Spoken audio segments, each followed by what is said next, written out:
उत्तरी भारत का एक शहर श्रावस्ती, वह शहर भगवान बुद्ध के लिए एक महान संसाधन केंद्र था। बहुत से लोग वहां ध्यान के लिए रुकते थे और धर्म पर व्याख्यान सुनते थे। इन व्याख्यानों को सुनने के बाद एक युवक रोज शाम को धार्मिक चर्चा के लिए आता था। ये क्रम वर्षों से चल रहा था। वे नियमित रूप से बुद्ध के प्रवचन सुनते थे, लेकिन उन्होंने इसे कभी अपने जीवन में नहीं उतारा।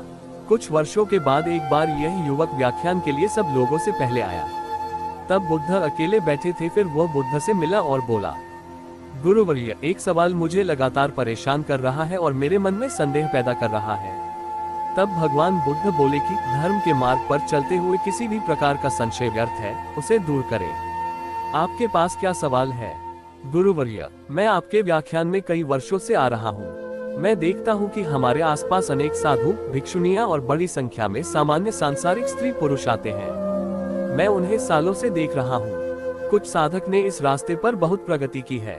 मैं स्वयं देखता हूँ कि उनमें से कुछ को निर्वाण की भी अनुभूति हुई होगी। हालांकि कुछ लोगों को निर्वाण का एहसास नहीं हुआ है, लेकिन उनके जीवन में काफी बदलाव आया है। और गुरुवर्य, साथ ही मैं ऐसे बहुत से लोगों को देखता हूँ जो बिल्कुल भी नहीं बदले हैं। मैं उनमें शामिल हूँ। इनमें से कुछ तो काफी जर्जर नजर आ रहे हैं। उनमें कुछ भी नहीं बदला है या बदलाव के कोई संकेत नहीं है।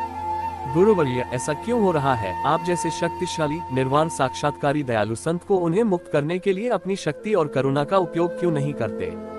महापुरुष भगवान बुद्ध मुस्कुराए और युवक से पूछा, तुम कहाँ रहते हो? आपका मूल गांव कौन सा है? गुरुवर्य, मैं इस कौशल साम्राज्य की राजधानी श्रावस्ती में रहता हूँ, युवक बोला।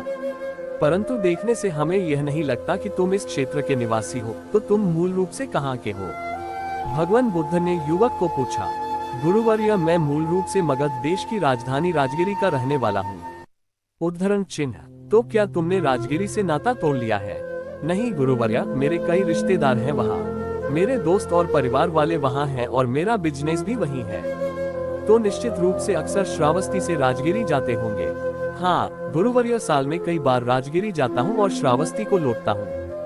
कई बार एक ही रास्ते से जाकर आपको इस रास्ते का सब ज्ञान होगा और आप यहाँ से राजगिरी का रास्ता अच्छी तरह जानते होंगे।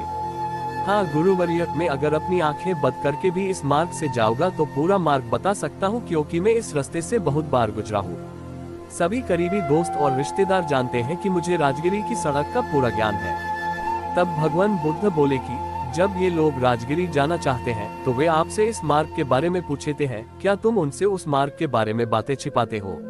क्यों साफ साफ रास्ता बताते हैं ताकि वे समझ सके? उद्धरण चिन्ह। क्या ये संभव है गुरुवर्य? मैं उसे स्पष्ट रूप से समझाता हूँ कि पूर्व की ओर चलना शुरू किया और गया पहुँचने के लिए आगे बढ़े, और यह भी कि आप बहुत ही सरल और समझने योग्य शब्दों में राजगिरी जाएंगे। मैं उन्हें स्पष्ट और सरल तरीके से मुझे जो कुछ पता है वो सब सच बताता हूँ। तो बताने के बाद सब लोग राजगिरी बहुत आसानी से पहुँचते होंगे, भगवान बुद्ध बोले। गुरुवर्य, कहना थोड़ा कठिन है। जो लोग आदि से अंत तक इस मार्ग का अनुसरण करते हैं, जैसा कि मैंने उन्हें बताया है, वे राजगिरी तक पहुंच सकते हैं। उद्धरण। यही मैं आपको बताना चाहता हूँ युवा सज्जन। मेरे पास बहुत से लोग आते हैं क्योंकि मैं यहाँ से निर्वाण को गया हूँ। मैं मार्ग को भली भांति जानता हूँ। मुझसे पूछा जाता है कि निर्वाण और मुक्ति तक पहुँचने का मार्ग क्या है, तो उनसे क्या छुपाना है। मैं उन्हें स्पष्ट रूप से कहता हूँ, यही तरीका है। अगर कोई सिर्फ अपना सिर हिलाता है और कहता है बढ़िया, बहुत अच्छा, बहुत ही फायदेमंद तरीका, बहुत बढ़िया तरीका, लेकिन मैं उस पर एक कदम भी नहीं चलूंगा, इस पर चलने में परेशानी नहीं होगी, तो ऐसे लोग इस लक्ष्य को कैसे प्राप्त कर सकते हैं? मैं इस अंतिम लक्ष्य तक किसी को अपने कंधों पर नहीं ले जा सकता। कोई किसी को अपने कंधों पर उठाकर अंतिम लक्ष्य तक नहीं ले जा सकता।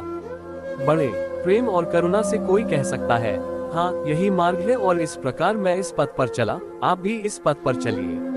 इसका पालन करें और आप निश्चित रूप से अंतिम लक्ष्य तक पहुंच जाएंगे। प्रत्येक मनुष्य को इस मार्ग पर स्वयं चलना चाहिए, एक कदम उठाना चाहिए। जो लोग इस रास्ते पर एक कदम बढ़ाते हैं, वे अपने लक्ष्य के एक कदम और करीब होते हैं। जो लोग इस रास्ते पर 100 कदम आगे बढ़ते हैं, वे लक्ष्य के 100 कदम करीब होते हैं। जो इस पूरे रास्ते पर चलते हैं, वे अंतिम लक्ष्य तक पहुंच जाते हैं। सबसे अहम बात यह है कि इस रास्ते पर आपको खुद चलना होगा। आपको किसी की कृपा नहीं मिल सकती, भगवान बुद्ध बोले। पीड़ा का स्रोत हमारे भीतर है, सबके भीतर है। जब हमें अपने बारे में सच्चा ज्ञान हो जाता है तो दुखों की समस्या का समाधान भी हमारी दृष्टि में आ जाता है। इसलिए सभी ऋषि मुनि हमें स्वयं को समझने की सलाह देते हैं। वास्तविकता यह है कि हमें अपने वास्तविक स्वरूप को समझने से शुरुआत करनी चाहिए, जिसके बिना हम कभी भी अपनी या दूसरों की समस्याओं का समाधान नहीं कर पाएंगे। लेकिन वास्तव में हम अपने बारे में कितना जानते हैं? हम में से प्रत्येक अपने स्वयं के महत्व, अपनी विशिष्टता के प्रति आश्वस्त है। लेकिन यह आत्मज्ञान सच ही है। आप वास्तव में अपने आप को बिल्कुल नहीं जानते हैं। भगवान बुद्ध ने अपनी प्रकृति का अध्ययन करके मानव अस्तित्व की खोज की। सभी पूर्वाभ्यासों को छोड़कर उन्होंने आत्म अनुसंधान किया। अपने भीतर के सत्य को खोजो। तब उन्होंने महसूस किया कि हर कोई भौतिक है। जीव 5 भागों से बना है। उनमें से 4 मानसिक और 1 भौतिक पदार्थ रूप है। पहले हम भौतिक पक्ष से शुरू करते हैं। ये हमारा एक बहुत ही स्वाभाविक और मूर्त हिस्सा है। ये किसी भी इंद्रिय अंगों को त्वरित धारणा प्रदान करता है, सुख के पद के अंतिम लक्ष्य की और खुद को ही उस पद पर चलना।